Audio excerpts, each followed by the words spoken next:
পাকিস্তানের উস্কানি ছিল নিজেদের জেদাজেদি, কিন্তু তাতেও লাভ হলো না। আইসিসির বোর্ড বৈঠকে ভোটাভুটিতে বিরাট ব্যবধানে হারল বাংলাদেশ। বিশ্ব ক্রিকেটের নিয়ামক সংস্থা সাফ জানিয়ে দিল, টি-20 বিশ্বকাপ ভারতেই খেলতে হবে বাংলাদেশকে, পূর্ব নির্ধারিত সূচি মেনে।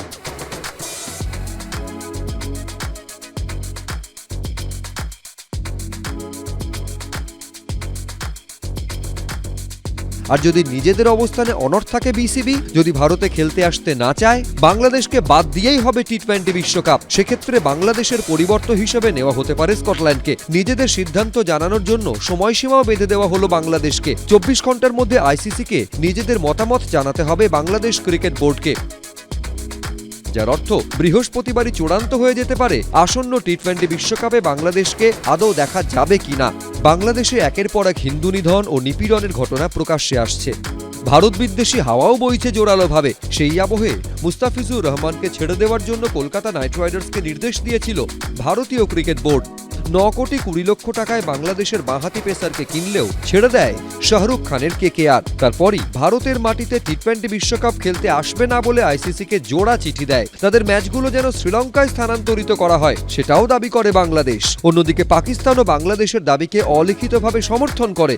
এমনকি বাংলাদেশের দাবি মানা না হলে পাকিস্তানও টি-20 বিশ্বকাপ খেলবে না, এমন খবরও ভেসে ওঠে। বাংলাদেশের জোড়া চিঠি পাওয়ার পর এ ব্যাপারে সিদ্ধান্ত নিতে বুধবার 21শে জানুয়ারি বোর্ড বৈঠক ডেকেছিল আইসিসি।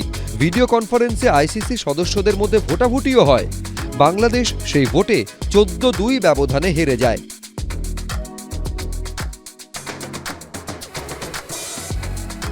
বাংলাদেশের সমস্ত ওজোর আপত্তি নাকচ করে দেয় আইসিসি।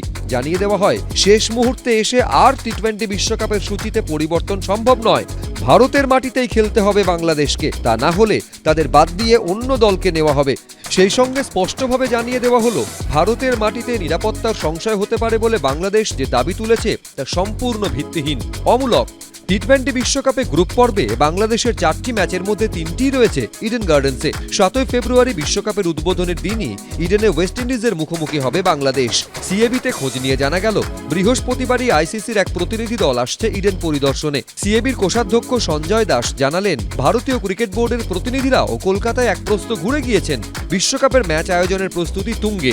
আইসিসির বোর্ড বৈঠকে সিংহভাগ সদস্যই একমত হয়েছেন যে বাংলাদেশের দাবি মেনে নেওয়া হলে তা ভবিষ্যতের জন্য খারাপ উদাহরণ হয়ে থাকবে। আইসিসি চেয়ারম্যান জয়সার পাশেই থেকেছে বিশ্বের বেশিরভাগ সদস্য ক্রিকেট বোর্ডই। পাকিস্তানের প্ররোচনাতেও তাই লাভ হলো না। বাংলাদেশের মুখ পুরল ভোটাভুটিতে।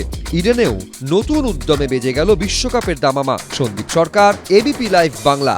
এবিপি আনন্দ, এগিয়ে থাকে, এগিয়ে রাখে।